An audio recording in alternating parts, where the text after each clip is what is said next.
Hi there, I'm Rova. I'd like to introduce you to Teresa Pandora Salgado. And here is her page on Facebook, Tiny Pandora Crafting Boutique. Okay, I want to introduce myself here, and this is just an introduction. So this video is going to get changed. I want to show you where I am.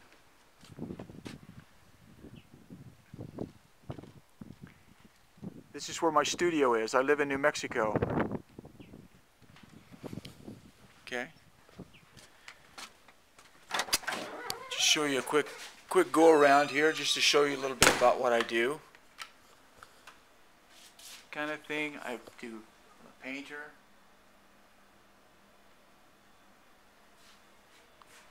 Do all kinds of things. But what happens is I was living in Los Angeles for many years. And when I was living in Los Angeles, I was a painter. I mean, I'm still a painter. These are ceramic pieces I've done.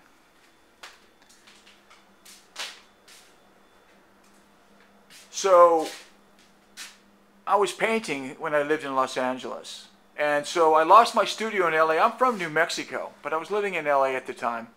And I lost my studio.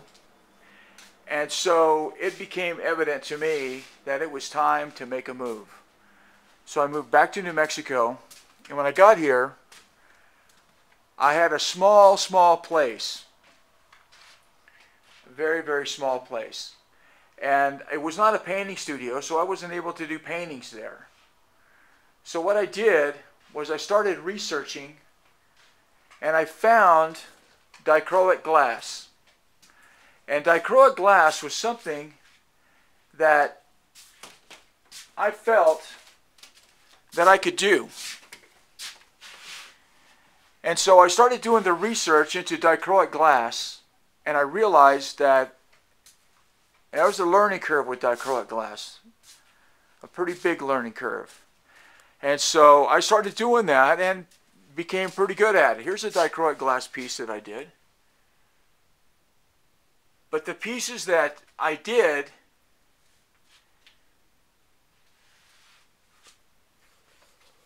I was in the jewelry business. I started making jewelry. And the reason I did that is because making jewelry was a good thing for me to do. They're small, practically unbreakable, easy to ship, people loved them. And I started doing that. And so in the process of doing that, I realized that I couldn't be all things to all people. So I concentrated on making basically pendants and earrings. And that's basically all I made for a long time. This is just a small drawer of some of the stuff I have. There'll be some pictures, some photographs of the dichroic glass that I have. Now, without sounding weird, I probably have, it's very possible, I'm not saying it's guaranteed because I don't know, but it's very possible that I have the largest collection of dichroic glass cabs in the world. Now, so I had decided that I wanted to stop doing dichroic glass because I'd done it for years. Did it for many years. And so I just wanted to stop doing it and do something else. And I realized after a while that I was not going to be able to make a living as a ceramics artist, and I was not going to be able to make a living as a painter. So what I decided to do is to go back into making jewelry. And so I decided that I would do some research and find out what I could find about what's happening in the jewelry business besides dichroic glass. And what I ran into is polymer clay. Now I've got a polymer clay setup that I bought a long time ago. Here it is sitting up here in the nether world of the stuff. And here is my setup. So I've got all of this stuff that I started using. Oh, I think I have one piece of polymer clay somewhere. Well, it used to be hanging out here, but it's not hanging out here anymore. So anyway, I realized that I don't think I can make money selling polymer clay. So I decided I'm not going to do that. So this has been a last year sometime. So as I was doing research, after I decided that I'm going to go back in the jewelry, I ran into Pandora. And I saw what was happening there, and I really was not aware that the polymer community is so huge. I thought it was, a craft thing. I thought it was, which is what it is. I mean, there's a lot of people that are making crafts with it. You know, a lot of people use it as a hobby and that kind of thing. And I thought that's what it was. But after I started looking at Pandora's site and started doing some research and looking at some of the videos that people have made, it's an art form. And so I thought, you know what, I can do this. And so what I decided I wanted to do was to combine dichroic glass and polymer clay. So I have a huge inventory. And so I thought, well, what am I going to do with a huge inventory and polymer clay? Am I going to be able to sell all this stuff? Am I going to be able to make all this stuff? I mean, I have a large inventory. And when I say possibly the largest inventory in the world, that's what I mean. I may have the largest inventory of dichroic glass in the world.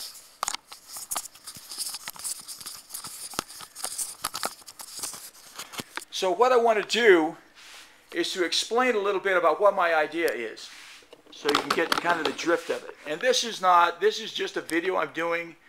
I'm primarily, one of the reasons I'm doing this is for Pandora, who is in Indiana right now, with some folks over there. I think it's going to be an international affair. I know one woman is there from England, which is great.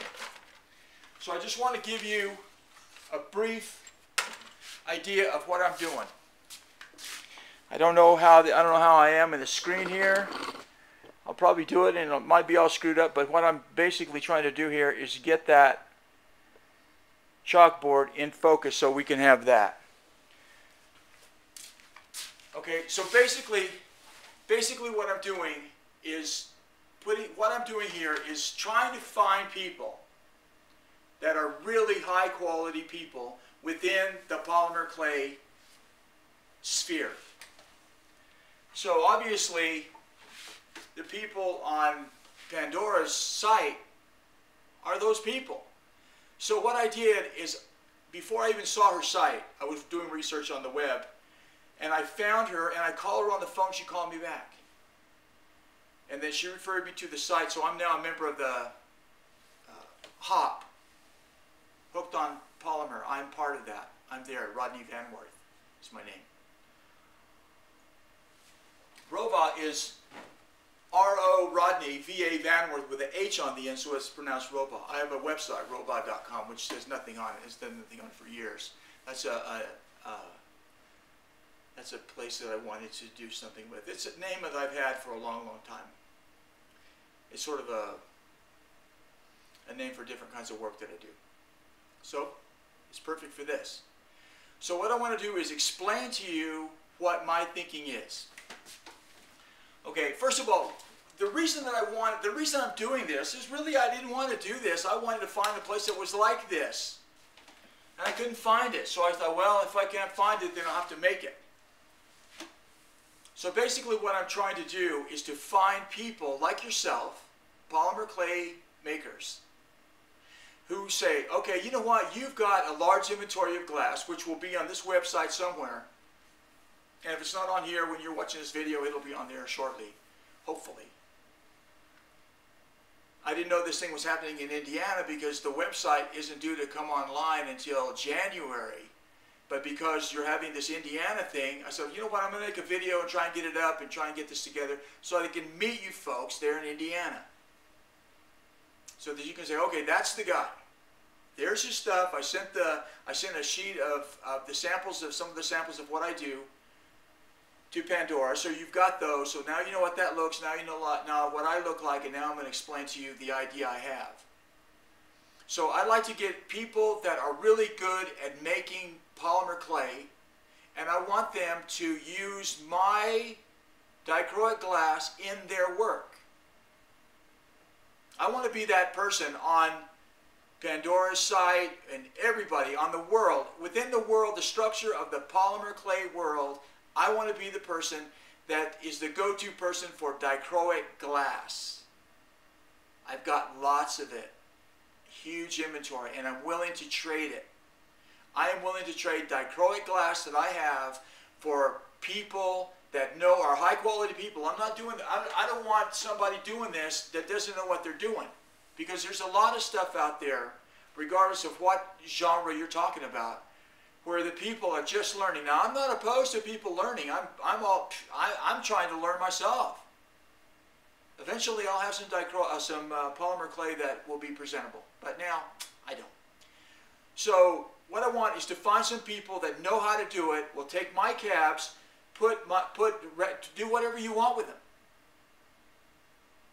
Now, my thinking, what I was thinking is make a backing for it to make the piece reversible. So you have on one side dichroic glass. Ooh, dichroic, look at that, isn't that beautiful? Then you flip it over, go like that. I want the ooh-ah thing going on here. It's important in jewelry. It's important to get that. So if people are willing to work with me, I am more willing to work with them to get this thing going. So that when on my website that you're looking at right now, I want to have a selection of people on my website making things with my dichroic glass. And so the whole plan is for you to get the dichroic glass in your hands, which you have it right there in Indiana, take it home, make something with it, send me a picture of it so I can put it on my website, and I can put your name and website on there to publicize you.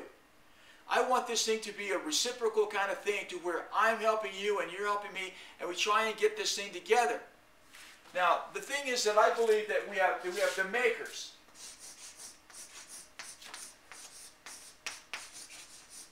These are the artists. Okay? We have the dealers. These are the sellers. And we have the collectors.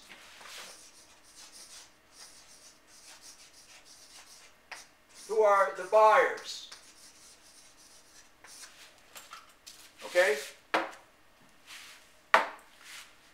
So, on my website, I want to be all of these people, if I can. Now, I'm a maker. I make the dichroic glass. This is the dichroic glass right here. I make that. I make it in all shapes, all sizes, all colors, all styles, whatever. So I want to connect with the artists, the makers. I want to make a connection there, to where the connection right here is they take what I make over here and they put a veil on it, and they put some sort of bezel or whatever around it to make something. And then if you look at the back of it, it's got some sort of design in polymer clay. So it's reversible. I want to make this in pendants, and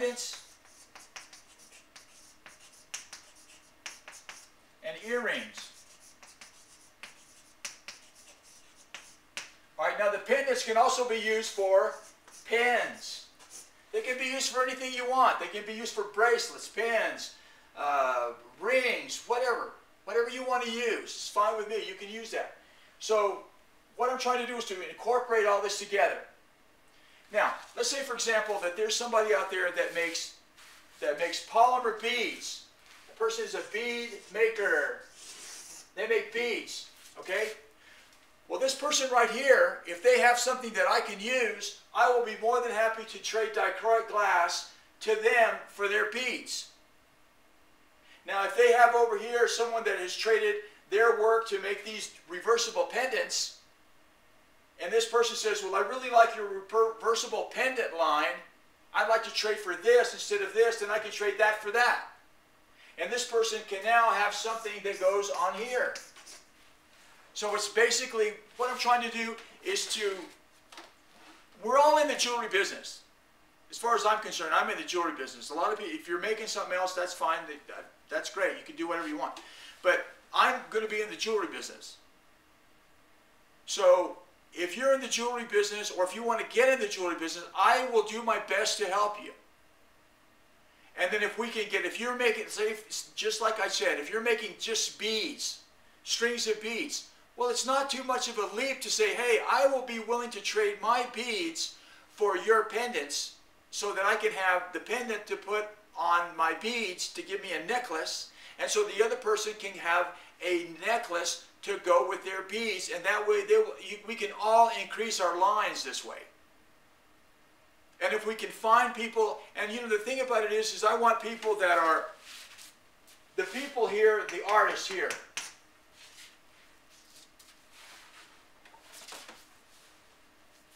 there's going to be different types of people. Okay, there's going to be wholesale people and retail people. I personally prefer wholesale. I want to deal with the dealers. I want someone to call me on the phone and say, Rova, I'd like for you to send me 500 assorted dichroic cabs. Box them up and ship them out. I do not want to be selling retail. I want to sell wholesale. I want to trade. I want to sell wholesale, and I want to trade with other artists to increase my line. I really don't want to do retail. Now on this website, I'll probably have some things to retail, because that way it will be not impression, because it'll be reality, but to give the buyer a sense of what the finished product is worth. So maybe I'll end up being a retail seller. I don't know. I don't know what's going to happen. I'm just starting this. So I'll have like finished necklaces that are a combination of my dichroic glass and your polymer clay work. And that'll be part of my line. And then I'll have it there, and I'll sell it, and I'll say, hey, that worked out really good. I tell you what. And then this is what I want. This is what is going to happen. This is what I want to happen. Is that, like say for example, I find somebody that's making polymer clay, and they're making beads. And I say, well, I really like your beads. Do you think we can make a deal? I would like for you to make these beads in a particular style of, you know, gradation or color, whatever. And basically find people that are willing, over here in the artist section, to do contract work. Not just for me, but for anybody. Now, a lot of artists are not going to want to do that. Okay, they're just saying, well, this is what I make, and this is what I make. And that's fine. But there's going to be other people, because the people that I'm looking for as well are people that are in a studio just like mine in the middle of nowhere that need something to do. They want something to do. They don't want to go get a job. So if somebody can say to them, you make polymer clay, I like what you do, but can you do this, and I'll take 100 of them, then that would give that person some income, give them the ability to stay in their own studio, and if it catches on, maybe they can be the person that is one of the main suppliers of people that are making the finished pieces of the dichroic glass. If you get the dichroic glass from me, and then you make the pendant for yourself, you make a pendant, then you say, well, this is a pendant. If I had a basic necklace that I could buy at a reasonable price from one of the people within our group. I want to make this a group. I don't want this to be for all people. I want to start a group of people. And it's not, I don't want it to be a small group. I want it to be a large group. But I want people to be able to stay within the group. So if somebody has somebody's getting married, and they want to give necklaces to all the bridesmaids and do a big thing like that, let's do that, but let's stay within our own group. Let's don't go outside of our group to get it when we can do it ourselves. And I'm not saying just come and buy my stuff. I'm saying if a person has got, well, it doesn't even matter. We don't even have to talk about dichroic glass. Let's talk about just the overall group. Because this isn't a group that's going to be concentrated on me. It's going to be a group concentrated on people that are making jewelry using polymer clay. That's the key, the polymer clay. So if we can get together, and every time we need something, every time we need a birthday present, instead of going to Walmart and buying somebody something they're going to throw away in 15 minutes, come over to the group and buy something from one of your friends, from one of your colleagues, from one of your partners, from someone within the group. And if we can concentrate our money on helping one another, then it's going to help everybody. And we'll just leave it there. And I'm Rova. I appreciate you listening to this. Have a good time over there in Indiana. Indiana. I was there once. I lived one summer there in Gas City, Indiana. I was back in 1969, I think it was. A long time ago. But have a good time. Think about it. I got a little excited there. This is just an introductory video as to what I want the idea to be. I want it to be a group of people working together for the benefit of themselves and the whole group. And I'm willing to be a part of that. If you need dichroic glass jewelry, I am willing and able to help you out with that. I'm Rova. Thanks for watching, and bye-bye for now.